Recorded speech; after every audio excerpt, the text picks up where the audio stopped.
Hello, everyone, and as always, welcome back to Supptalk Radio. Hopefully you've enjoyed the most recent episodes. In case you've noticed, we've introduced a new audio system, so hopefully the shows are coming out a lot crisper and cleaner. So as always, I came across my desk doing research on Stack3d.com, one of my favorite websites, shameless plug. So my guest today saw the labels first off, really cool looking labels. I'm not just making it up, and I encourage you guys to look at them. But on top of that, also great looking ingredients, effectively dosed, and the big thing is their full disclosure non-prop, which again is very big to me, and I know that's gaining a lot of publicity and press with other people, liking to know exactly what they're using. So anyway, enough of my rant and my diatribe. I am so happy to announce my guest, Sam Strange of Pitbull Labs. Sam, welcome to the show. Hi, welcome. Thank you for having me. And I guess I'll be putting a check in the mail for those lovely comments.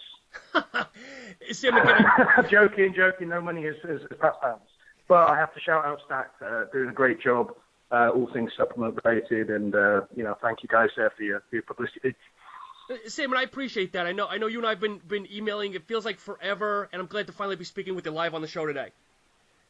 Thank you. Yeah, it's been a while. I mean, it's the nature of the industry. Everything's very fluid, and finally, let's get to it. So, Sam, start off. Tell us a little bit more about your background, and obviously, we'll dive into the beginning of the company. Sure. Well, as your listeners will be able to tell, I was born in England, although most people seem to think I'm Australian for some reason. I was born in England, but I moved to the US when I was in my early 20s. I got transferred with my job.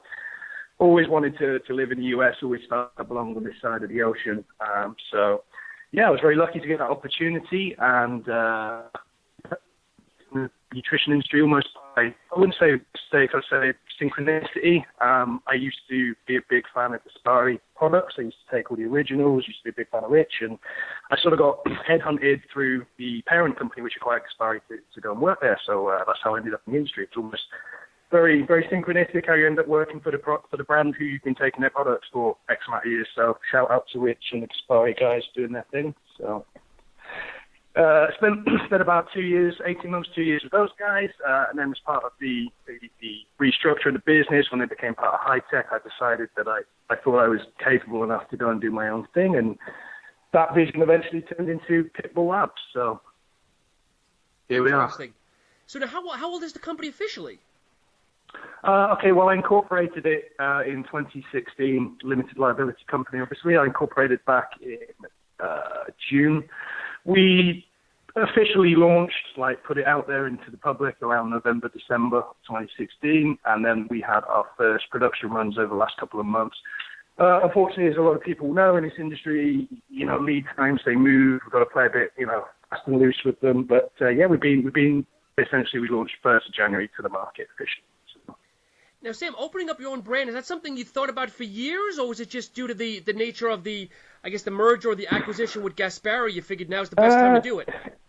I guess it was opportunity. I mean, it's a bit of a weird one. I think America brings out the pioneering spirit in people and the entrepreneur in people. You couldn't do this in another country, to be honest with you, because the market is just an organic growth like you have in America. There's no positivity like you get in America. People are very positive, and people give people an opportunity here. So I think it was just again, synchronistic. There was a change going on. I've been lucky at Gaspari where my role encompassed all elements of the company in terms of the operational side, production side, the formula side. So I've met all the relevant people needed to bring together a team.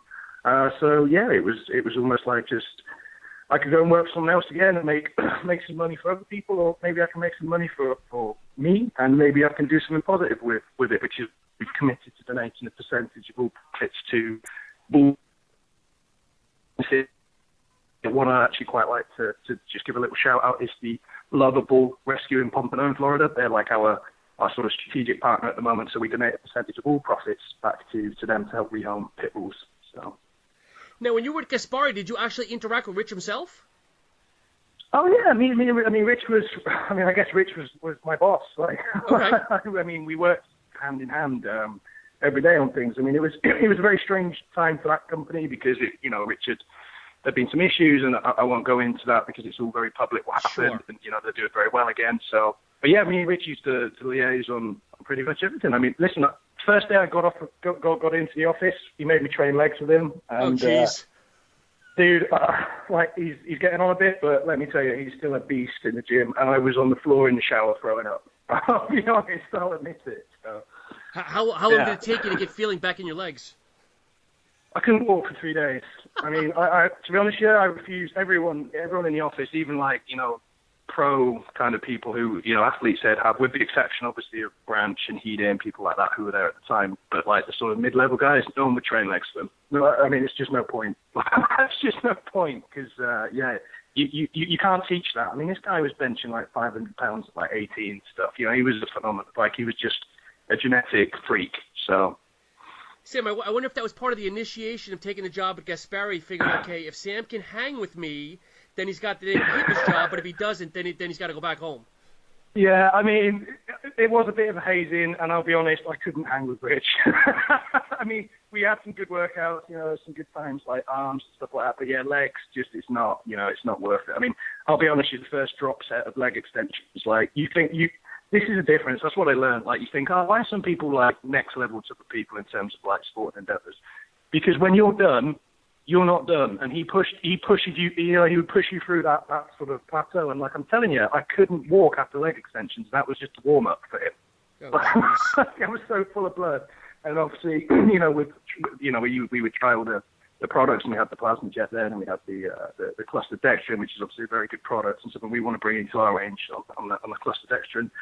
But yeah, it was certainly very interesting times. Learned a lot. Rich, if you look at Gaspari, it's a stable. A lot of people come out of that company and go on to do good things. And if I do, half as well as, or, a fifth as well as what Rich has done, then yeah, I'll be very happy. So now, I understand you're in South Florida. When you came over from England, did you relocate strictly to South Florida, or where were you previously? No. I seem to have been, when I was relocated from England originally, I was moved to New Jersey. Again, it's very strange. I seem to have lived in New Jersey and Florida. Every time I've taken a job, it seems to have been in New Jersey or Florida. New Jersey is a bit of a love-hate relationship. It's like, gotta be careful what I say. It's a very unique place. It's not for everyone. I've had a good time there, and the people in Jersey are a very unique breed, and very tough, strong people, good people, but very different to say when I lived in Dallas. Totally different people. So. I know exactly what you're saying. I'm a native New Yorker myself, and even though as they say, there's a bridge that separates New York and New Jersey, they're two different entities. It's not even close. I totally agree. I mean, listen, you got to give it to you guys. I don't know who's got the better pizza, New Jersey or New York. It's very close, but yeah, it's it's a very unique. It is the heart of the U.S., isn't it? Let's be real. It's where everything started. So how long were you in Jersey for? Well, I mean, I think I probably lived in Jersey 3 to 4 years of my life. So it's like I'm sort of in segments. So I was there for a couple of years, and I moved somewhere else. I'll be honest with you, I move around with the opportunities, and I think that I was born in England, I was raised in Ireland and Spain, so like I've been all over the place. Like I feel the need to move. Obviously, I'm trying to settle down a little bit now, but yeah, I think you've got to get out and see a lot. And this country's just so big and the scale of it, and there's all these places I haven't even been to yet. And I don't know how you get enough time to see it all. Now I know one has passports over here, so you don't need to. You've got everything here. So I've never been to England, to be honest. Was it a big culture, or I guess was it a big culture shock coming from England to Jersey? Yes and no. I mean, London and New York are pretty similar in many ways. I mean, they're kind of like, I'd say London's the capital of Europe, and I'd say New York's probably the capital of the world at this point. So yes. They're very, very similar. Culture shock. To be honest, like I said to you, I've been coming over here with work quite a lot before I moved over. And spend time over here, so I'd acclimatized very quickly, and yeah, like I said, I instantly fell in love with the country, and I think it's what this country's about. You come here and you bring something to the country, and then you take something with you. So like, I class myself at this point as almost half American, and if Trump would hurry up and give me that passport, it'd be great. So. Yeah, as you mentioned when you came over, you were still young. So of course, as anybody knows, when you move from one place to another, when you're younger, it's easier to integrate, I guess.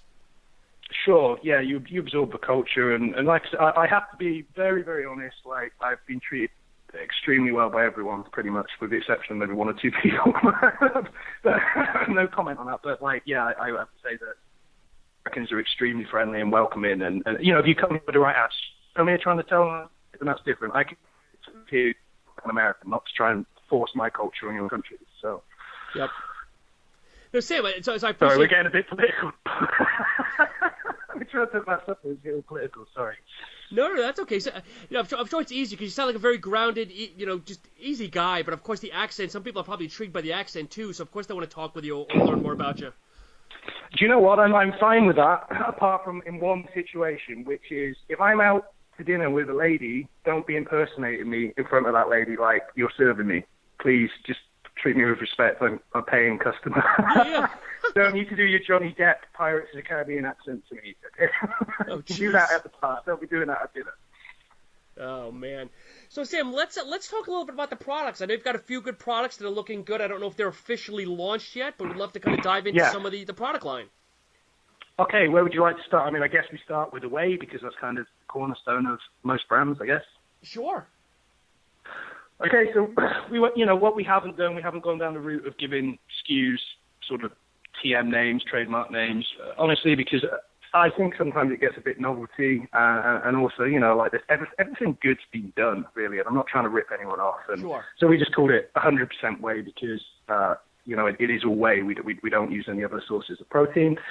So I went with a 51% hydrolyzed whey and 9% WPC 80, so that equates to 12.7 grams per serving of hydro, and then 12.25 grams of WPC 80, so 25 grams per serving.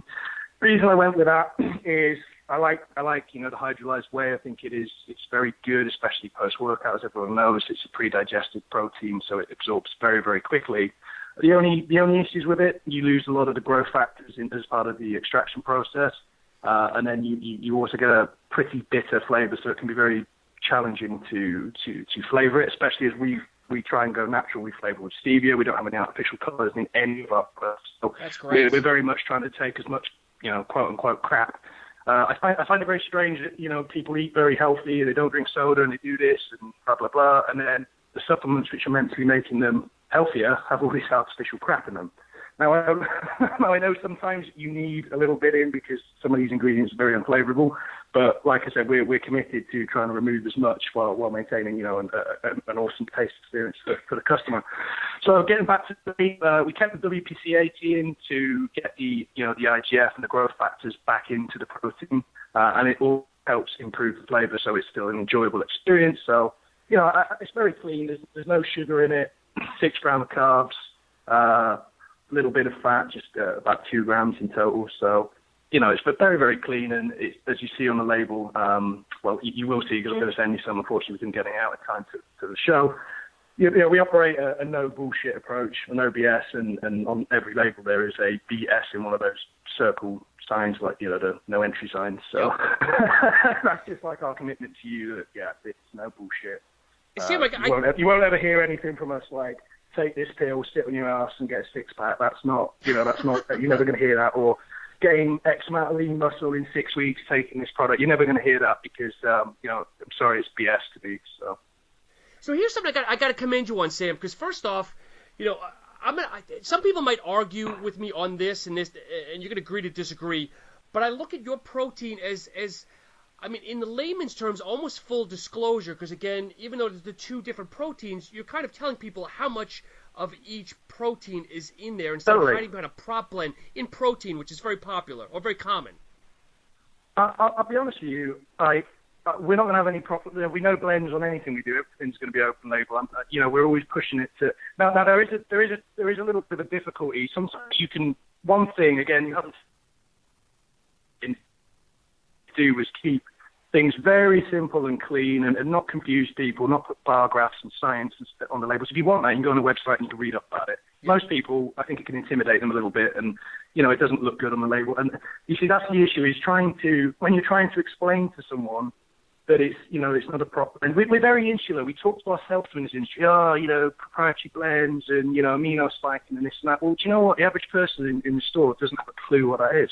Yes. So it's trying to transmit a message simply. So just because you're not knowledgeable about products, like say, people within the industry are, or people who've educated themselves, doesn't mean that your money is not as good as everyone else, and doesn't mean you should get a poor product. Yes. I'm very disappointed when I go into some of the larger stores and I see, for example, in the pre-workout category, a pre-workout category, a 5 gram serving size on a prop blend, and the first ingredient's creatine. And it's like, well, it's just a powdered Red Bull with a bit of creatine in it. That's only charging people $35. I mean, it's wrong. Yes. But anyway, that's their decision.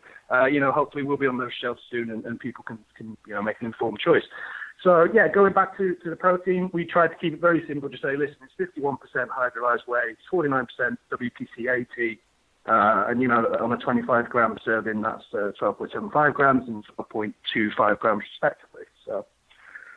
And the other thing I got to give you credit for, and some people are going to email me negativity, but the fact that your flavors are chocolate, strawberry, vanilla, and chocolate peanut butter coming soon. Short, sweet, to the point, like the name, 100% whey. It's not fantastic triple chocolate or wonderful, outstanding strawberry ice cream. Yeah, I mean, we have actually got a new flavor which is coming out, which you'll be the first person to hear about this. I'm sure some people will be annoyed, but anyway, one of our athletes, who again another person I have to give a shout out, is a girl called Veronica Olvera. If you haven't followed her on Instagram, go and follow her because she's pretty impressive. Has 3 Pitbulls, all of them rescues, and she does work with like dementia sufferers and stuff in the Chicago area. She takes them in as therapy dogs. She's just an all-round amazing person in every aspect. Anyway, she hit me up the other day and she came up with this flavor, which is glazed donut, but with actual sprinkles inside it. So a sprinkled donut. So we're working on that at the moment. It's kind of hard to hit the macros, obviously, because you're putting literally sprinkles in it. Yeah. So we don't want to go too novelty, but I think sometimes you've got to have a little bit of, something unique and different. And I don't think anyone's done that yet. It's not just like we're chucking some marshmallows in it. That's been done, and shout out to the people who came up with this whole cereal theme, and excellent idea. So I'm trying to stay away from that and do something a little bit different. I take inspiration from people, but we're certainly not trying to copy anyone. And I like that, because I think there's a handful of people, let's face it, that like the fruit punches and the blue raspberries. But I've been doing this long enough that I like those unique flavors. We won't ever have a fruit punch. Sorry if anyone's not trying to be like an arsehole about it. Like there's so much better product out there. I think, do you know what I think it comes down to? It's kind of like what I call the Matrix situation. You want red pill, blue pill. Yes. Okay. So you've got to give them a red flavor, and you've got to give them a blue flavor. I mean, we all know there's such thing as a blue raspberry. Raspberries are green and then they go red, but someone came up with raspberry and it stuck. So we have to, we always do a blue raspberry, so we have the blue pill option, as I call it. But, instead of a fruit punch and the pre-workout, we've done a cherry limeade, which is still the red color which people want. And obviously we are using artificial colors, so it's not going to be like a battery acid color or neon red or anything crazy like that.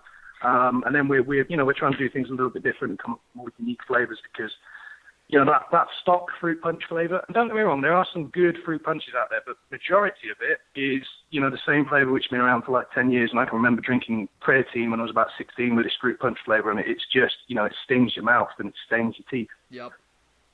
I hate it. So sorry, we're anti-fruit punch. Is the whey protein available yet in most of the flavors, or is that coming? It's available. The protein is totally available in 2-pound sizes. There's also a 5-pound size in the chocolate and vanilla. We didn't do a strawberry 5-pound because I'll be honest with you, the strawberry is more of an international flavor.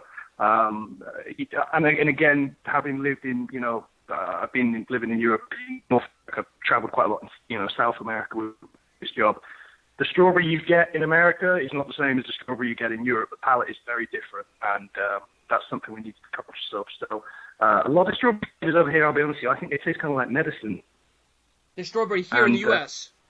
Yeah. Interesting. I mean, you've got to be careful because, there's some, market-leading proteins which taste like McDonald's milkshakes, and, they're lovely, but they're like 56%. It's not, it's barely a protein shake, isn't it, if it's like literally 50% protein. Anyone can make that taste good if you've got like 15 grams of carbs and 6 grams of sugar and 8 grams of fat, but we're trying to deliver a lean product which is functional, so it tastes good. I like strawberry because I think it's it's refreshing. it's not as heavy to me as, say, a chocolate and a vanilla can be. I don't like chocolate protein. I know it's 60% of protein sales are chocolate, okay? Yeah. 60-70%. Everyone loves chocolate, but I really don't like it. But, of course, it's not about me. It's about what the consumers want. But our chocolate is very good, I'll be honest with you. It's just when it's been overdone, I've drunk too much chocolate protein in my time, so I need, something different. Yeah, and I think it's interesting too, Sam, that you guys are still fairly new, and I've been doing this for years now. It's generally a year, 2 years down the road before companies come out with a protein because it's just the margins and the cost. And I find it interesting that you're coming right out and doing it. The production is huge, and obviously we're in a period of inflation now in terms of commodities, so we had a load of deflation, and of course, what does everyone do when we have deflation in this industry? Let's go on a race to the bottom and give it all away, so then when it goes back up, we're already on the floor, so it's very, very difficult to get any pricing. Anyway, that's another issue. Costs have gone up, like 50, 60, 70%, and some smart people have hedged, and well done to those people who did that. Mainly, do you know what's the driving factor? It's one of the big drinks PLCs bought a protein brand, and they just bought up like pretty much all the way, which was on the market. So that's what's really driven those price increases. But yeah, it was a statement of intent. It's a statement of saying, we're here. We're not only we've done £5 as well. It's a statement saying we're serious. We're a real company. We're not like one of these flash in the pans. We're confident that our products are good. The message is good. The marketing is good. The supply chain needs some optimizing. I'm not going to lie. We're still improving that. It's not 100% efficient how I want it yet, but it will be end to end soon. Also, we have quite a lot of international distributors who we're at the point of signing contracts with as well. So, we are in a position for some pretty rapid growth over the next 18 months. Good for you guys. Let's jump into your pre-workout. I know it's not available yet, or it's coming soon, I guess. It is coming hopefully in the next 4 to 5 weeks. I say actively because, this industry, there's always hiccups along the way. Sure. But the supplier we're working with on this SKU is very, very good and efficient, and one of the best I've worked with in terms of account management. And not only account management, but just like they say, it's, calendar week X, it's calendar week X. And that's what I like. I'm all about, under-promising, over-delivering, as opposed to the opposite. So the one thing I don't see as of yet, maybe I'm overlooking, is an ingredient panel. Is that something you can share with us? Certainly. I mean, it is out there now. I shall read it from top to bottom. So we will start off with 2.5 grams of betaine, or betaine as some people call it, anhydrous. Sure you're familiar with that ingredient. It's very popular. It's been shown to have a lot of muscle growth benefits, being used in quite a lot of the more popular, what would I call it, the scientific pre-workout categories, the ones which have really gone for that efficacious dosaging, and it's a proven ingredient which works. It's one of the few ones which you can actually really claim does have those effects. So 2.5 grams is the daily dose of all the studies. Some people argue we should have half before and half after, but my view is I'd rather say to people, listen, I've given you everything in one. If you want to take some after, that's great, and it will be in our post-workout product as well when we come out with that for obvious reasons. But at the time, I don't want anyone saying, you only gave me half a serving. Yep. So next on the list is beta-alanine, which we put it in at 2.4 grams. Again, people come and say, the studies are 3.2 grams. They are, but it's about saturation. It's not about 3.2 grams in one hit. It's about daily consumption of 3.2 grams. So putting 3.2 grams pre-workout doesn't mean you're going to get the sort of saturation you need. So that's why we went with 2.4. It seems to be like a good balance. It's not, you don't get too much of the paresthesia, which is that sort of tingling flush sensation that some people love it, some people don't like it. I don't know what your view on it is, but I kind of like it a little bit sometimes, but it really depends on how much food you've got in your system at the time, whether you feel it or not. Sam, I'm going to stop you for a minute, and you pointed out something very, very important, not a lot of people know about. People do their quick studies that some of the weekend warriors, they want to know a little bit more than the average workout person. Yes. They automatically, like you said, assume 3.2 grams is the optimal dosage. But as you said, that's basically over a whole day, not in one serving. And they don't understand that. A lot of times they take a product and they're automatically, if they're not jumping out of their skin or itching or crawling, they think the product is bunk. But that's not always the case. No, it's far from it. I mean, most of the time, the paresthesia is different to a niacin flush, which is what a lot of people, put in purely for the. As far as I'm concerned, people will correct me, but on my understanding, niacin's only in there just to make people feel that it's working, and it's totally. There's nothing to it really. Whereas the paresthesia from betaline is like the muscle firing, and that is a totally different sensation. But people mistake them quite often, I feel. But yeah, the studies are. This is the trouble with studies. You can read them one or two. You can read them interpreted in a totally different way. It's very hard to sort of categorically state. But my understanding, based on sort of, I didn't come up with it. I read the studies and then I consulted. This is another thing about our brand. I'm not the person formulating these products. I work with someone who formulates them, who is a PhD and is, I can't say his name because of NDAs, Sure. etc. But he formulates some of the better products on the market, and that's why our products are up there. Which, Good. again, is another, I could have done it cheap, but, I looked at it like this guy believed in what we're doing. He knew me from my previous role, and he wanted to be on board, so we came to an agreement. No, and I understand. Continue on the list. Thank you. Certainly. So then we're into taurine, which we just put in at 2 grams. Obviously, everyone knows about taurine. It's a great hydrating ingredient. It's also good for people who have those nasty lower back pumps. If you supplement taurine, I found it to actually help alleviate some of that, that real tight lower back pump you get sometimes when squatting. I don't know if you have an issue with that, but it's killing me. Yes. And then we get to the interesting stuff. So we went with N-acetyl-L-tyrosine, which is essentially just a more soluble form of tyrosine, but it's the dopamine and the dopamine sort of receptor factor that we brings to, and we put it in 1.5, which 15 groups, which is very high. Again, most pre-workers, I think 300 to 500 milligrams would be like the top end of most of what I see. And that's what gives it a really, when you try it, it just takes me back to when I first started to train, when you used to come out of the gym feeling better than when you went into the gym, like high, you've got all the endorphins going on, yes. You haven't got any crash, and there's some other ingredients which we'll get to which have a synergistic effect with that. For example, we put DMAE, not to be confused with DMAA. We put that in at 850 mg, which is, DMAA is essentially a choline. It's very good for mental function and focus. It's also been shown to have some positive dermatological effects for skin, but that's not why we put it in there.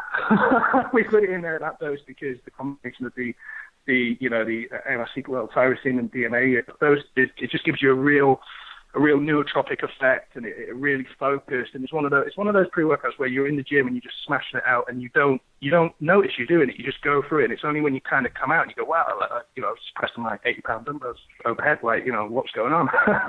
Yep. And you didn't even notice it. Whereas I find some of the more stimulant, and don't get me wrong, I will take a hardcore stimulant product occasionally when I really need to. But I always look back and I go, do you know what? I just kind of like run around the gym like a sort of headless chicken, just throwing weights around. I don't really feel the repetition, So moving on, we have teacrine. Now this is actually industry first, and we were the first people to do this, get the full dosage of teacrine at 125 milligrams per serving, which is the efficacious dose of teacrine. Unfortunately, previously, because the teacrine tastes disgusting, let's be honest, but this is a new 4% version, which is bitterless, is what I'd call it. So as long as you don't leave it in liquid, suspended in liquid for more than 24 hours, it has no bitterness to it. So it means you can actually get it in at the right dosages. Before that, I think the highest anyone put it in a powder was like 75 milligrams, yep. And they had to just put so much artificial flavoring and masking agent and stuff. I mean, it was still almost undrinkable. Now, this is the thing. A lot of people are like, teacrine's really expensive. I'm not sure if it does anything. Well, it does when you put it in combination with stimulants at the right dose, and that's something we've been able to do with this. And it just has a real. There's no crash. You have like this real clean energy. It just keeps going, and you come out of the gym. I'm more articulate post workout than I am when I go into the gym. I come out and I'm all nebulous and having have some of my best conversations post workout now with people. Okay. Some of my best meetings and stuff. So whereas when I take certain other products, I'm almost like comatose, like a zombie, mm-hmm. like on a crash.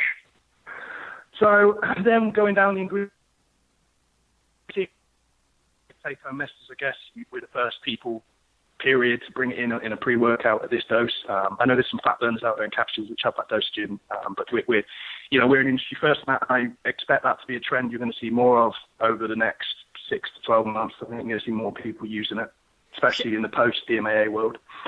Sam,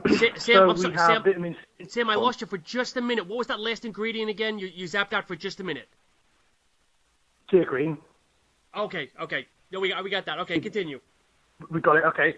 So then, then we're moving on. We've just put in a bit of vitamin C, mainly to reduce cortisol. That has an anti-catabolic effect. I also think it's quite good for sort of hydration purposes as well. Again, nothing particularly amazing about that, but just like a nice little thing to put in. Then we go into the dicaffeine malate, which is obviously the trademark Infinergy at 155 mg. We went with that because the time-released effect, I know a lot of people are like, it's bogus, doesn't work. Well, my experience is it does definitely work. Definitely has a sort of staggered effect, and it's an ingredient that I like, which is why we put it in there. Then we just went with some standard caffeine anhydrous at 135 mg, which brings the total net caffeine content to 251 milligrams per serving. So again, I'm not recommending anyone does this, but for some of you people who just seem obsessed with taking 400, 500 milligrams of caffeine pre-workout, which again I think is kind of counterproductive. But if you want to, you can, I'm not telling you to do it. You could take 1.5 scoops. I've never tried that, but I'm sure someone will. So anyway, that's why we kept the caffeine at a pretty reasonable dose, because I didn't really want to constrict the arteries. I wanted to keep the blood flow high, and I think 250 is these days it's nothing. 5 years ago, 250 milligrams was quite a lot of caffeine, right? But now you can buy energy drinks at the gas station, which has 300 plus. So then we put in some hegenamine, which again is just like, for those who don't know, it's a thermogenic stimulant. We went in at 50 milligrams, which is, a higher end. I think the dosing usually is like 20 to 40, and we just went up at that top threshold just to give it a little bit of a kick. And then the thing which probably gives it the most kick for those people who want like the real stimulant side of it, which again, we were careful how we dosed this ingredient, because if you put too much in it, it becomes counterproductive and you just become like a sweaty mess, and you can't, you feel, the clue's in the name is, vomitory. It gives you a clue, it'll make you vomit if you take too much, which is why I went with the raulousine at 1 milligram, which is, raulousine is essentially the alpha-yohimbine, the stuff in alpha-yohimbine, which gives it its properties in terms of fat burning and stimulant, etc. And it really does work in fat burning. Let's be clear, that is one ingredient which definitely works. And outside of the US, it's illegal anyway. You can't put it in products. In Europe, for example, or Australia. It's not classed as a dietary supplement outside of the US. I think it's some bark from some African root or something, again off the top of my head. But the raulousine we put in at 1 milligram, and it just gives it that nice little bit of firepower. Some people go up to like 3 or 4, but I've taken products for that in, and I handle my stimulants pretty well. But I've come home after legs and just been led in bed sweating, and it's not pleasant. And then just to round it off, we put a bit of vitamin B12. We went with the methylcobalamin, other stuff which is actually bioavailable as opposed to the cheap stuff. It always disappoints me when someone puts the cheap version in. I don't like that. So Sam, is this, at the end of the day, is this a pre-workout and almost a little bit of a thermo kind of maybe combo? That's not what we're doing. It's just, obviously a good pre-workout will have thermogenic properties in a stimulant pre-workout, should we say. I know there's a lot of people, I don't believe in stimulants and stuff. You just feel like you're getting something out of it. And something we've tried to do with a lot of our products is combine multi-categories. So when we go on to the branched chain amino acids, you see there's quite a bit more than just some BCAAs, and there's quite a bit more going on. We've kind of put 3/4 categories in one to try and give people some value and differentiate. And that's something we'll be doing when we bring out some of our other products in the future, where we'll have it's not just a multivitamin, it's also testosterone boost. Trying to put some stuff together to really give value to consumers. And, if I'm going to compete in a category, I've got to do something better or different to what other people are doing. I'm not going to, which is why you're never going to see a fish oil come out, because I can't do that better than anyone else. Yeah. I can't put a spin on it. I can't do anything with it. I don't have those economies of scale to get into sort of commodity products like that. It's just, and again, we'll send you some samples to try, and maybe when it's actually released, you can give away. Perfect. And rounding the AAs.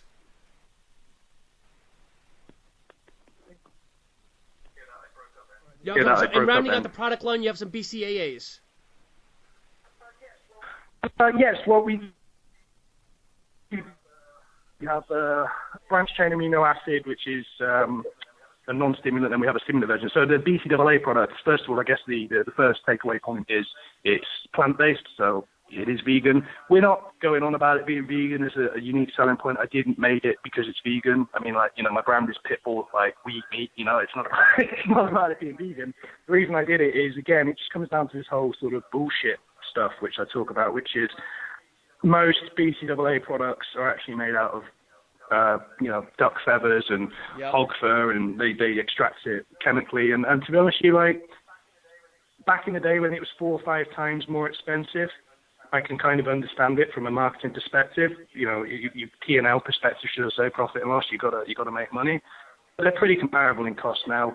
The only expensive side of it is a little bit trickier to flavour because they are slightly more bitter. But I'm all about taking out as much crap and processed crap out of the system as possible. So that's why we went with the plant-based BCAAs. So they're made out of corn as opposed to, you know, fur and feathers and hair or whatever. I dread to think whatever else stuff they make it out of. So we went with the 2-1-1 ratio, which is, again, a lot of people bring out these 10, 11, 7, you know, lutein to isoleucine and valine. The only thing which has any real data, clinical data, is 2-to-1 ratio, so that's why 2-1-1-1, so that's what that. The total dosage is it's exactly 7 grams per serving, which, you know, is, I think between 5 and 10 is where you need to be. Obviously, this isn't a blend. There's no essential amino acids in there. It's very, you know, it's very open and clear what it is. The stuff which makes it different, again, is we put in a full gram of carnitine, L-carnitine, L-tartrate. So, again, we're bringing in a sort of, I like the ingredient. Obviously, it's touted as a fat burner. What it really does is it shuttles fat to the mitochondria, so it helps use fat for energy. Actually burn fat per se, it's not like a stimulant. But I actually find it gives me a bit of energy, but like through a different pathway almost. It's not like a stimulant, it just gives it a little bit more focus. So we put in a full gram of that per serving, which, you know, is pretty good because there's a lot of people selling that as a standalone product out there. Then we put in 2.5 grams of glutamine. Again, we put that in there for, you know, the anti-catabolic effects and the gut health. And, you know, I think it's just a good all-round ingredient to have in a product. Then we put in and again, that's a pretty decent dose. If you're taking 2 scoops around your workout, you're getting your 5 grams. You know, that's pretty decent. Then we put in straight citrulline at 2 grams, which, again, people be like, oh, it needs to be at least 4 grams. I'm like, yeah, but you've got to think about it. Like, we put it in there to help blood flow and recovery. Obviously, if you want to get a real pump out of it, you probably need 4 to 6, is my view. But again, if you're taking, I take 2 scoops intra-workout. That's what I do. So we're trying to factor that in, and we're trying to build like almost stackable products, I guess. Which is why we went with that. And if you put 4 grams, you don't need to. Not everyone wants to be pumped up all the time, right? So that's rounding out the BCAAs. So we've got that in strawberry kiwi. We have that in a key lime. One of the more interesting flavors we've done is cherry cola, which came out very well. I think it tastes like you know, when you get a fountain soda, like one of those ones from like a gas station or a Subway or whatever. Like it's that kind of like almost flat. It's not carbonated, and it tastes a bit like a Dr. Pepper, to be honest. So yeah, we like that one. That was an interesting one as well because we didn't come up with it. We made a competition. We do this quite a lot. We say, come up with, you know, the guys who follow us on Instagram and Facebook and stuff at pitbull.labs1, if you want to follow it. They're sort of, you know, they're more creative than we are, to be honest. So I chuck it out to them. I say, right, do you want to win a tub of this? Do you want to win a hat? Do you want to win, you know, something? Like, come up with this new flavor, and the best flavor, you know, we'll take a vote, and then the best flavor will make it. And, you know, we'll send you a tub and give you a shout out and send you some stuff, etc. And we've done that so far on a couple of products, and it's gone down very well. And the cherry cola was one of the suggestions, and I thought that was just an amazing idea. And, you know, why didn't I come up with that? And yeah, it worked. So yeah, it's been good. Sam, one thing. We also have the blue raspberries, and then, you know, some of the more generic flavors as well. But yeah, that's the BCAA product. Sam, one thing I did. We came out with stimulant. One thing I did want to ask, because I did have somebody write in that was interested in the show. Ask about the coconut water powder. Is that for flavoring, or again more hydration, electrolytes, or what's the reasoning? Yeah, I'm glad you pointed that out because it totally lost my mind. I forgot that slipped my mind there. So we put the coconut in for flavor. It does improve the flavor. I mean, you know, there's people who've started putting it in protein powders as well, and that's something, you know, maybe I shouldn't have said that, but that's something we're looking at doing as well potentially. The protein and, you know, hey, I'm all for everyone having better products. So like we were working with the same stuff now. There's nothing to hide, as far as I'm concerned. So yeah, we put the coconut water powder in, but then it also has a hydration effect. But I didn't think that was enough, so I also put in the Albion Minerals electrolytes, which are bioavailable again, which they really do work, and all the Albion products, again, my Gaspari days, they were the first people to really bring those ingredients to the market, I think, and it's something we've obviously continued. So excellent. So what's next for you guys? Is there anything else in R&D that you're thinking about now, or is it still too early? Yes. Well, just on the BCAA, we brought out a stimulant version for people who want a bit of caffeine as well. We just put 150 milligrams of caffeine in it per serving, just exactly the same. But I'll be honest with you, you take 2 scoops of that, you're getting 300 mg of caffeine, and you get 4 grams of citrulline, and you get 2 grams of carnitine, and 14 grams of BCAAs. It's a pretty decent pre-workout. I mean, it's not strong enough for everyone, but no, it's pretty robust. And to be honest, I made it mainly for myself, living in Florida in the mornings. It's too hot to drink a coffee, so just take a scoop of that, 150 mg of caffeine, gets me going. Anti-catabolic, gets my aminos in, gets me hydrated as well, tastes good. So yeah, it's just 0 sugar as well. So it's just win-win. Good. So what's next for you guys? If you're thinking the next level of products? Yeah, there's the thing we're just working on signing off at the moment, and with 99% there is just one little taste issue I have with it, which I need to just work out what's giving it a little bit of an aftertaste, which I don't like, is a pump powder to stack. As people will point out, I'm sure, there's no pump elements in your pre-workout. Now, there's a reason I did that, because people in the industry know why I did that anyway, because they understand the supply chain, they understand the costs associated with it. You cannot bring out a fully dosed pump and stimulant product, because it will be too expensive and no one will carry it. You can do it if you're just doing online marketing to people, but longer term, our intention is to get into bigger chains, not chains, like the bigger guys in the industry, the sort of market leader people, should we say. If you try and do both correctly, you'll price yourself out of the market, and that's something Rich taught me, is keeping your costs. You bring out a product with the intention to bring out the best product you can, but then you almost have to also make it feasible from a business perspective. So that's why we really tried to keep them totally separate. So we went all in with the stims, then on the pump product, we're going to go all out with the pump. So, I think the only way to get the full experience now is to stack, and that's why we went that way. So it's not being greedy, it's not trying to trick people, it's trying to do it right, really, because if you look, anyone who tries to bring out a fully dosed product, it ends up being a 10-serving container or something, and who wants that? So now, when you're thinking about flavors for this future pump product, are you looking at complementary flavors to your pre-workout, or the exact type flavors, so like a cola will go with the cola? Yeah, obviously they have to be stackable, so they will be they're the same flavors which are on the pre-workout, which at the moment the ones we have in production are cherry limeade, which I think is going to be a very popular flavor, because it really is good, and it sounds nice, it tastes nice, it looks nice, it is nice. Then we have an America Pop flavor, which is just our version of sort of like one of those rocket pop, bomb pop type treats you guys have over here. And to be honest, that was just one we're looking to do something different on the packaging. So watch out for that when it comes out, because I think people are going to like that label, because it's going to be a little bit stars and stripes infused, should we say, for the Patriots, out there. And then I think and then blue raspberries, yes, totally stackable. I had thought about an unflavored version, but to be honest with you, the feedback I get from everyone is no one wants it, because I'm trying to remove flavorings, but the consumers always want the flavors. Sam, something I wanted to ask you: how long did it take you to come up with your labels? Because I like your labels are very colorful. They remind me of another company out there called Ghost. I don't know if you've heard of them or not. They're very vibrant. They draw listen, I like the comparison. I like the comparison because I'm a fan of Ghost. I have some of their protein on my work surface, actually, their cereal flavored milk. Okay. That's one of my favorite proteins. But that's the thing, I'm a fan of the industry. I buy everyone else's stuff. I still do even now, because I like trying it. And listen, we don't have the luxury of working with the same artists they do, because they work with like arguably one of the world's most renowned artists in that sector, who's done a job on their labels. I think they were the first people to really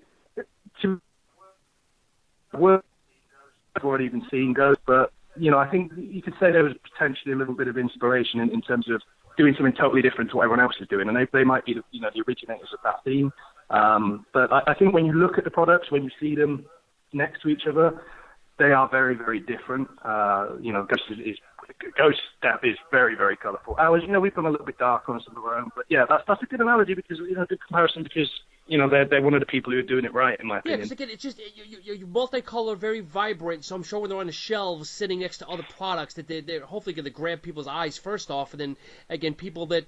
Here's the problem that I have, and I'm going to go ahead and go a little bit on a rant. There's a lot of companies out now that are coming out that have these phenomenal-looking labels, whatever it is. Whether the new thing now is there's a lot of labels that are dark, meaning that there's blood or there's something to do with violence or whatnot, and they're drawing people in. But a lot of times I'm looking at these, and ingredient panels are terrible.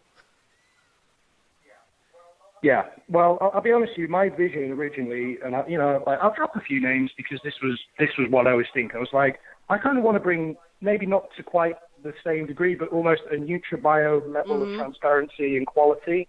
But and again, the brand at the time I was thinking of was, with maybe ProSup's aggressive, cool marketing. And they use aggressive not as in like, the aggressive ones where you got a picture of like a Grim Reaper. I mean, like aggressive in like hard and the energy, it's powerful, that kind of stuff. So that's what I was trying to capture some of maybe that kind of energy with a totally open label, transparent, clean product, like say with the NutriBio, but with maybe a little bit more edgy marketing and some sort of inspiration. One thing I'm very conscious of is we're not portraying a negative image of a Pitbull here. It's not a Pitbull. It's not, the product isn't called rabies. The product isn't called lockjaw. It's not. We're promoting the positives of the Pitbull, which I have several myself. We rescued one as part of the company. Who lived, she lived this with us. It's very much promoting the positive side. As anyone who's ever had a Pitbull Terrier, they're the most misunderstood creature on the planet, maybe. I mean, apart from sharks, they probably get the worst rep of any creature. I mean, everyone thinks they're monsters, but they're the most lovable, honest, loyal creatures you will ever come across, which is, I think we actually put a quote on our website, if I can just pull it up. It's, the American Kennel, where is it? The essential characteristics of the American Pitbull Terrier are strength, confidence, and zest for life, which is by the United Kennel Club. And that's kind of like what we're trying to bring to this. That's one of our sort of like, core values, I guess, those kind of three traits, which are, we're strong, we're confident, and we've got a zest for life. We want to have a bit of fun with it. We want to do something good, something different. And it's sad because again, go off on a little bit of a tangent. I think Pitbulls just get such a negative stigma or publicity that just like any dog, you train it negatively, there's going to be a negative response. But in the right hands, it's like people. It's like people, sir. I'm sorry. You put a person in the ghetto and you give them like no opportunities and you abuse them, and they're probably going to end up in jail. Like not all the time, but they have. The difference is we have free will, we have consciousness. Yes. They don't. They are literally a product of their environment, and it goes in cycles. Again, before my time, but back in the 60s, 70s, it was Alsatians, then it was Doberman in the 80s and the 90s. It was Rottweilers, if you remember. They were like the real bad ones. Then, the millennial age, it's become Pitbulls. And to be honest, in my experience, and I work with rescues to a degree. We love to donate, and I have I've rescued like 5 or 6 Pitbulls over the last 8 years, got them homes or moved them in or kept them. I've had a dog who's been with me, found her in Spain, and she's still with me now. That's great.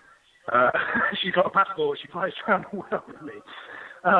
So in my experience, the most times you hear about a Pitbull attack, it's not ever a Pitbull. It is a generic bull breed. It is, a mix, like a Labrador cross with a Staffordshire Terrier. It's never a Pitbull, because to be honest, real Pitbulls, they're expensive. Yes.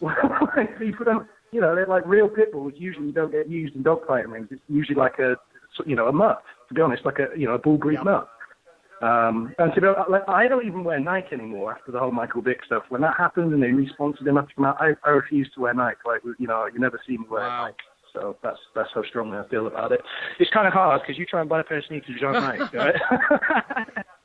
Adidas are doing well off the back of it. Let's put it that way. We're trying to do something a little bit different. As I said, I think I alluded to it earlier on in the interview. We're trying to give almost, when I say entry level, I mean non-threatening, sort of easy to read, inviting, engaging brand, but at the same time backing it up with legit formulas, with real dosages, with premium ingredients, with actual science. And then also just to give people an extra layer of security, I guess, or confidence. We're part of the NutriVigilance Supplement Safety Solutions program, which we have the seal on all our labels.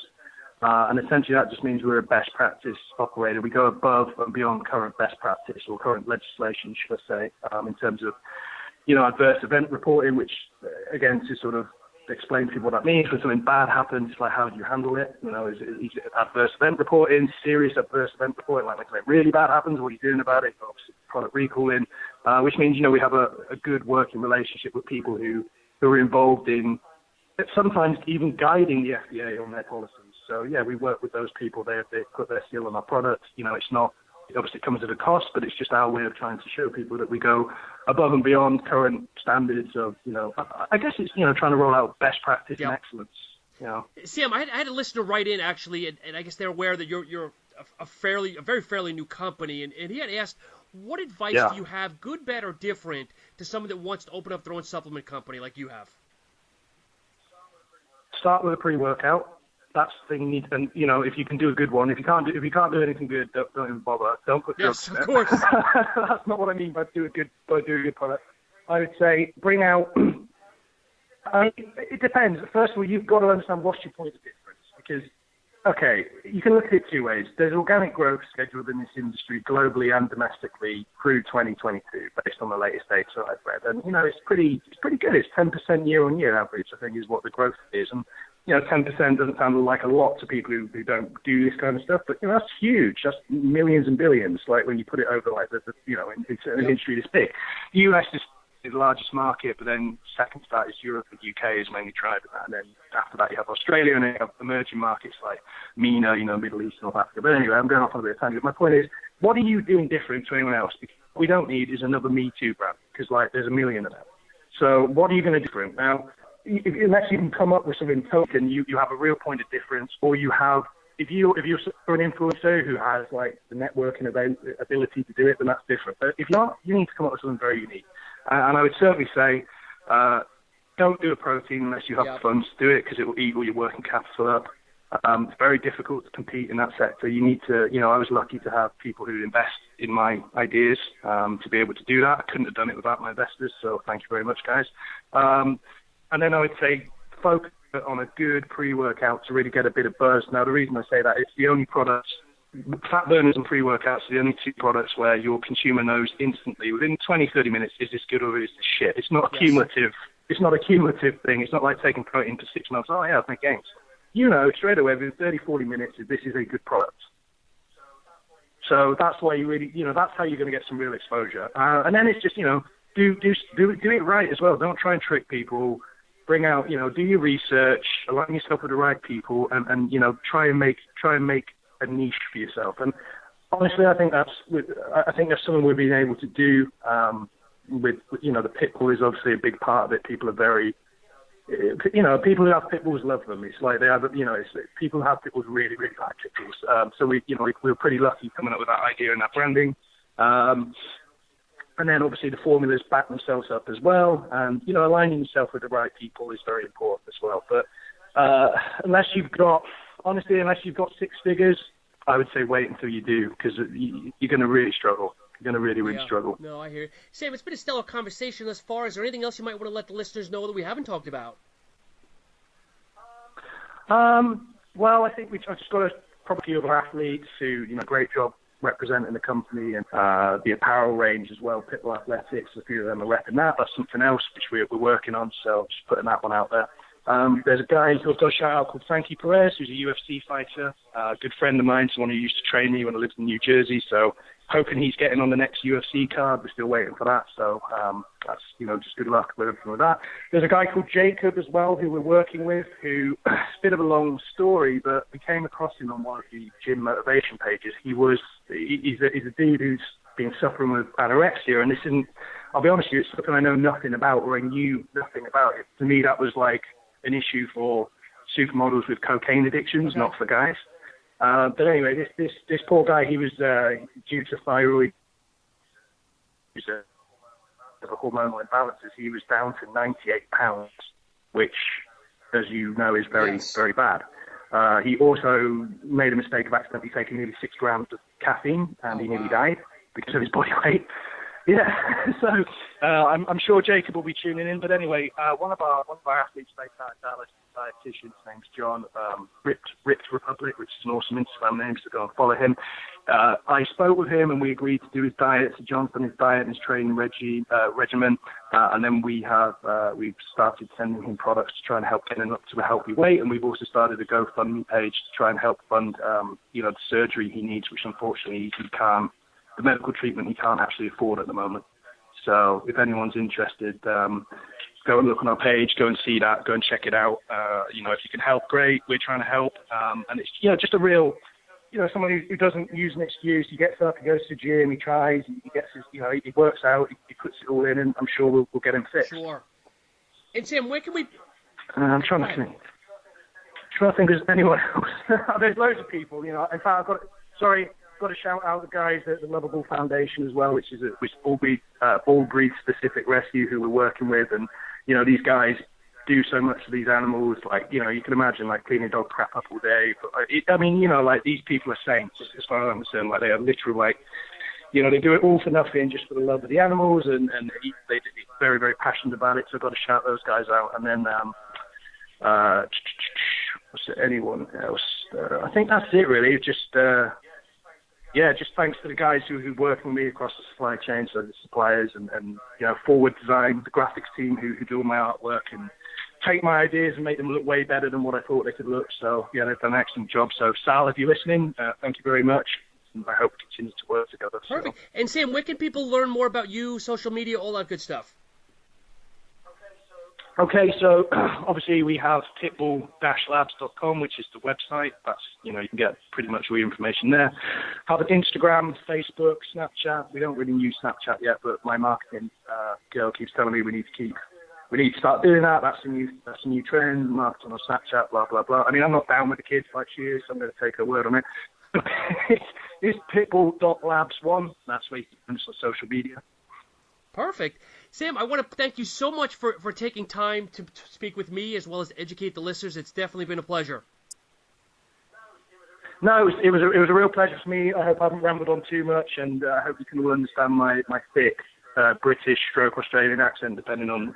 No, that's okay. I don't know if you've listened, what shows you've listened to, but the gentleman that actually owns, the editor of Stack.com, he's from New Zealand, so we're used to it.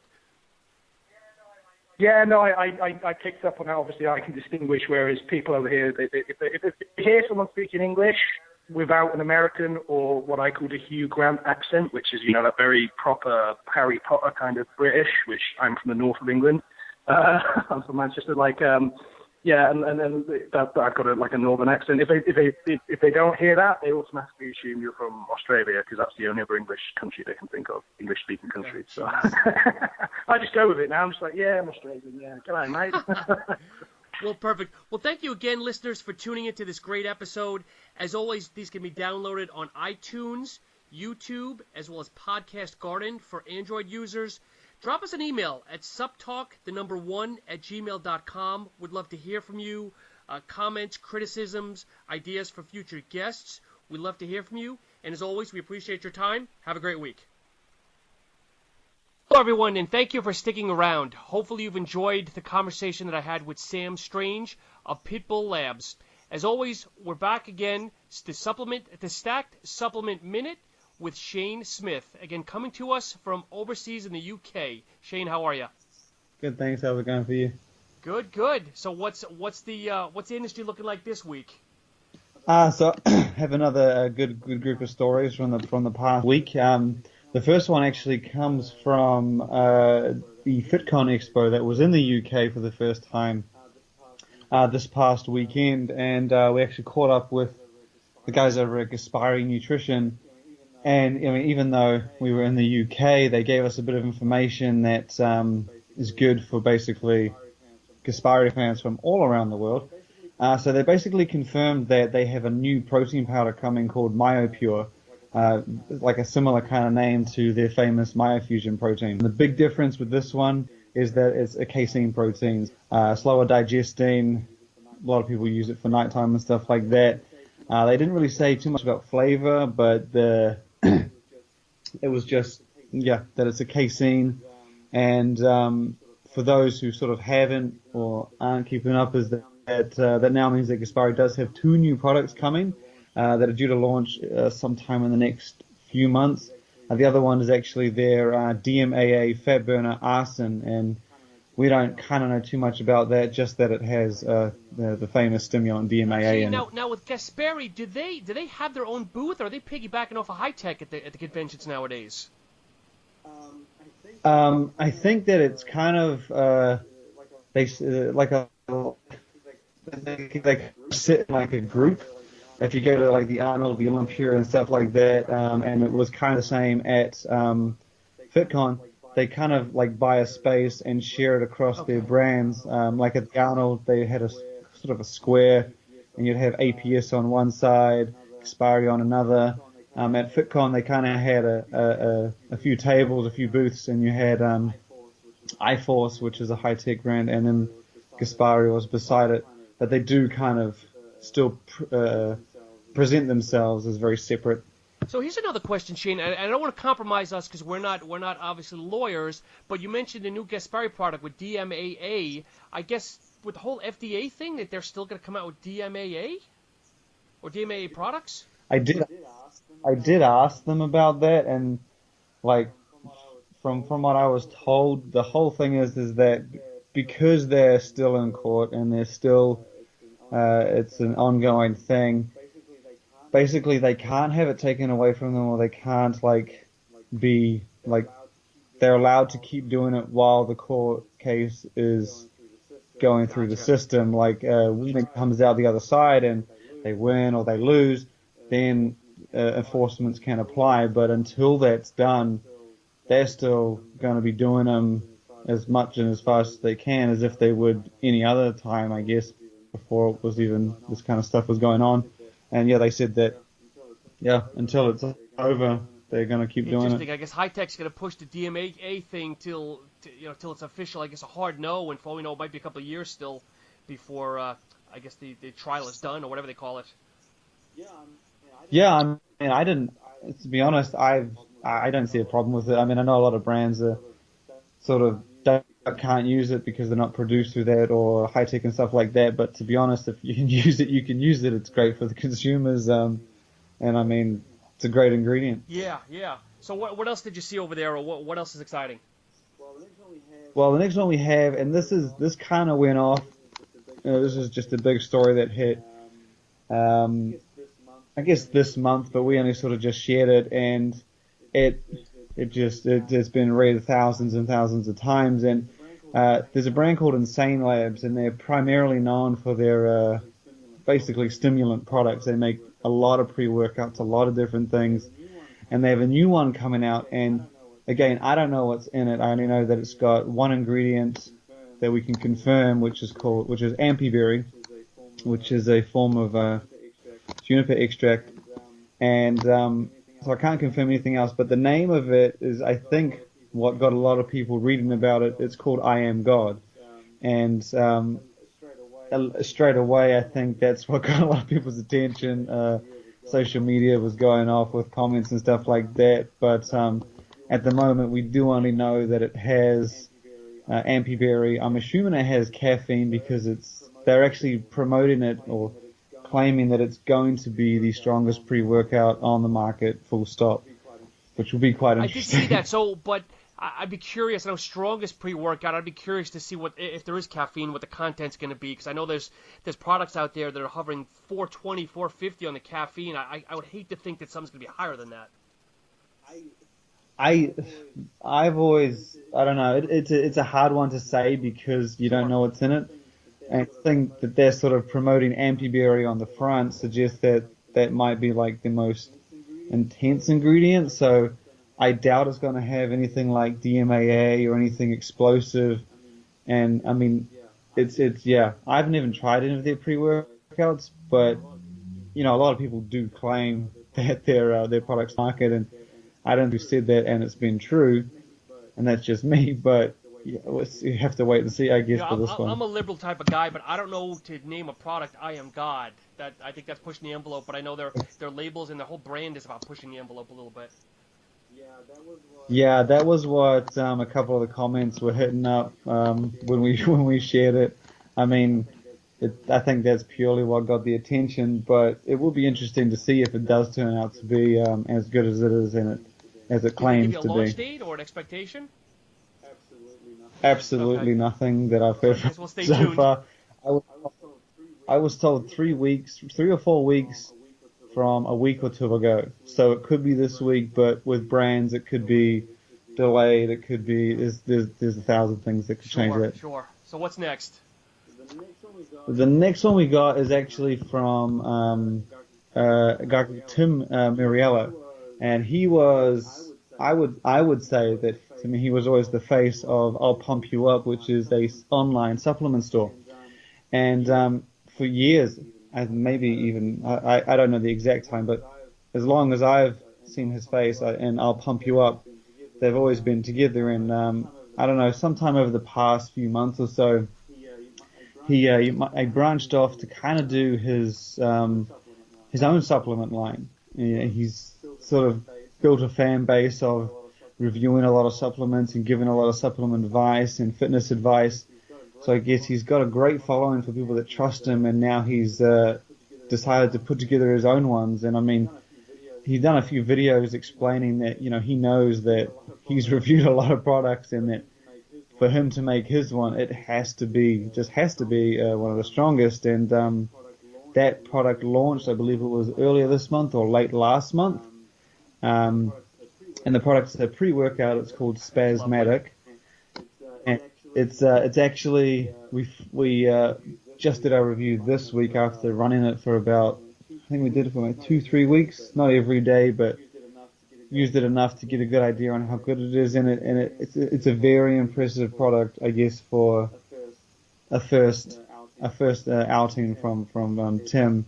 It's got energy, it's got great focus, and it's got great pumps. And I mean, there are a lot of products out there like it, but I guess that a lot of those are from brands that have been around for quite some time. So I guess for a first timer to come out and do it, it's pretty good. And it is also worth noting that he is going to be doing more than just the one supplement. At the moment, he has Spasmatic as his only one, but he is going to turn it into a full brand, and is currently working on a test booster called it's a powder test booster, and it's currently being called Best Natty Test, which it's a working title, so I don't know if he's going to stick with that, but I wouldn't be surprised if that is the final Shane, so name. did you say you've actually physically tried this product?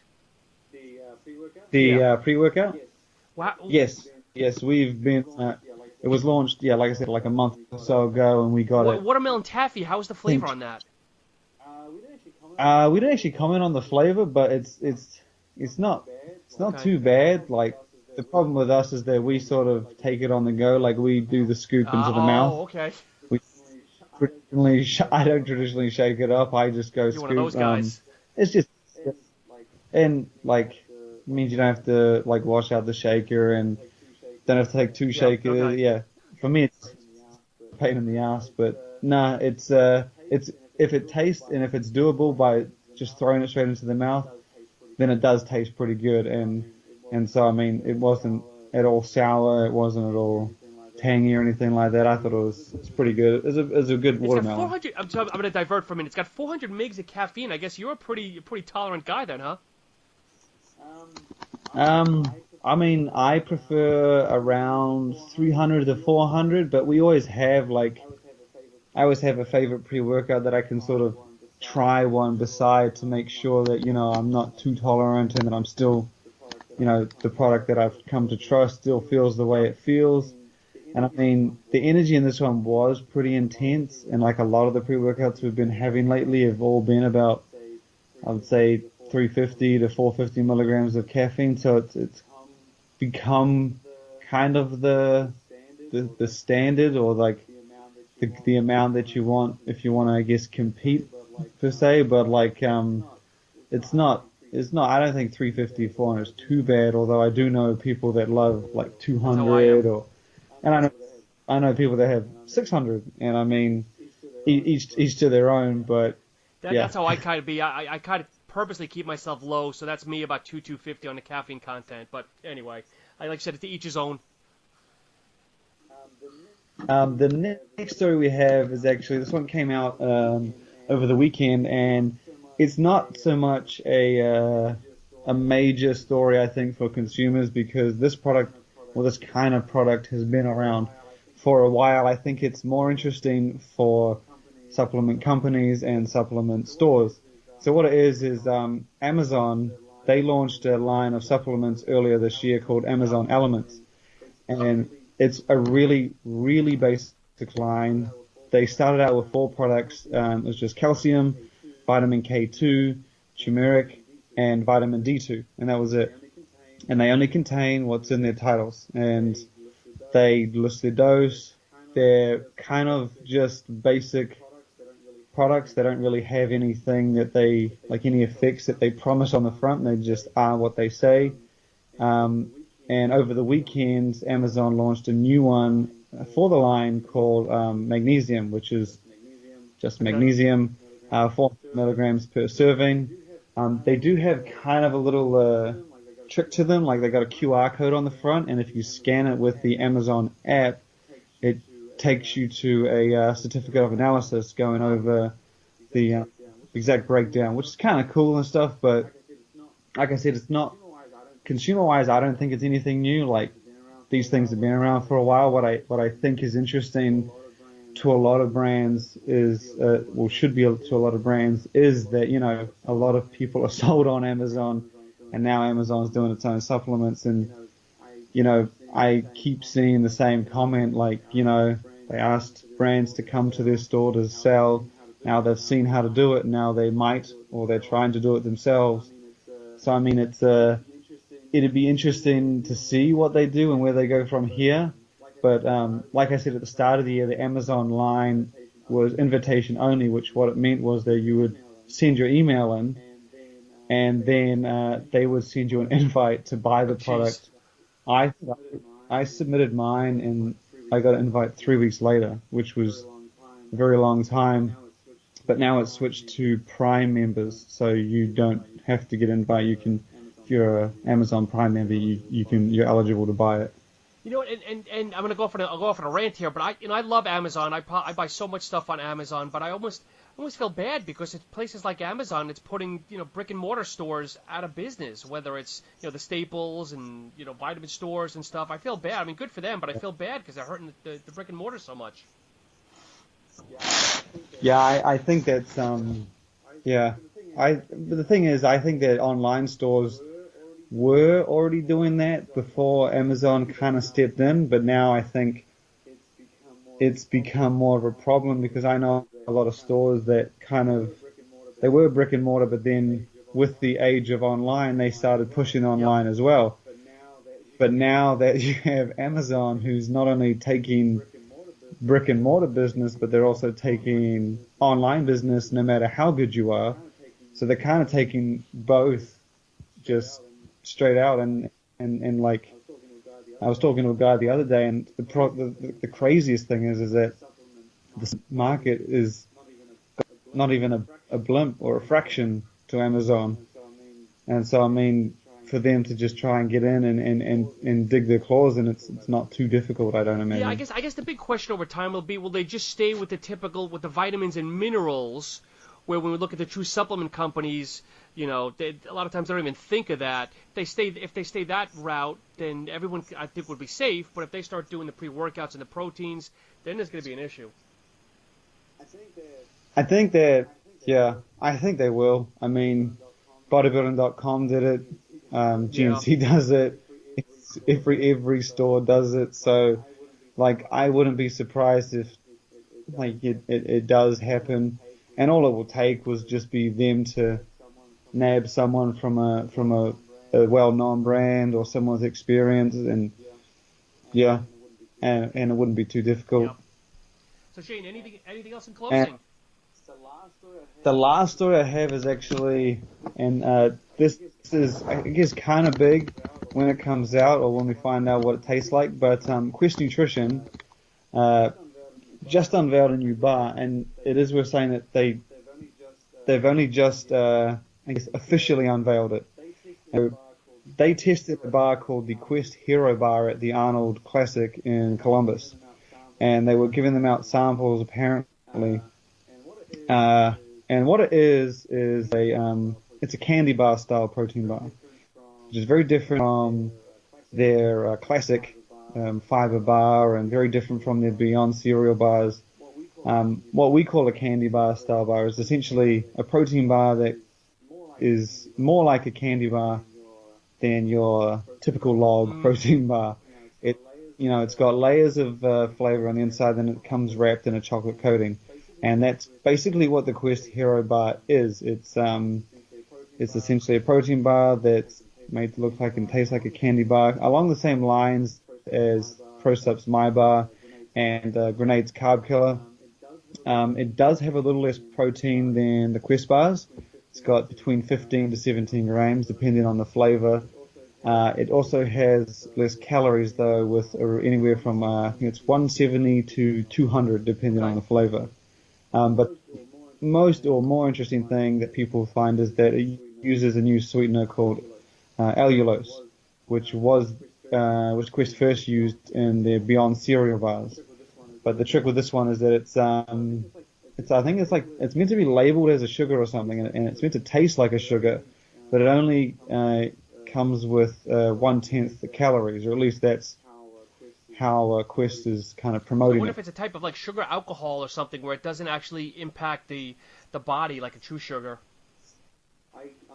I'm not entirely. They did put a video together. It kind of goes over everything and what you need to know, but it is a relatively new, a very new artificial thing. I think it's they only just kind of put it in the Beyond cereal bars, which came out late last year. Interesting. And Shane, I'm sure your email box is always just jam-packed with, supplement companies asking you to review their products and whatnot. But how can people reach out to you if they're an up-and-coming company and maybe, want to talk with you about doing something on the site? Just go to the website and contact through social media or something like that. I mean, we get a lot of requests, but we do our best to introduce and feature as many new brands as we can.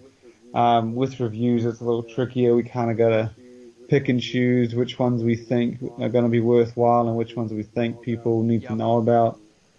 We're very careful with what we pick and stuff like Shane, that. In closing, I don't think we've ever discussed this on air or off the air, but how did you get involved in this?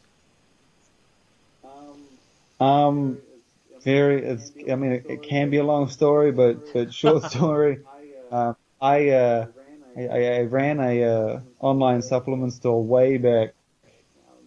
Wow, it must be like 7 or 8 years now. But and I ran a blog that kind of we highlighted all the new products that were coming for the brands that the store sold, and I started branching out into different brands that the store didn't sell because I started seeing new products that I hadn't even seen before and no one had mentioned. So I was like, I'll start writing about these. And then I kind of started getting into the whole analytics side and realized that no one who shopped there was actually reading the blog. And so I basically just split it off. I think one night I just rebranded it as Stack, relaunched it with a new look, and just started writing about every brand basically, and here we are. Yeah, and now 5. I think the site goes back to 5 years or maybe 6 years, but it is older than that. It was just under a different name, and we just deleted that. Well, Shane, as always, I appreciate your time as well as the listeners, and have yourself a great rest of the week. Thank you. And as always, folks, follow Shane at Stack, Stack3d.com, as well as Facebook, Stack.com, Facebook, Supptalk, as well as Supptalk.com. Thanks so much. Take care.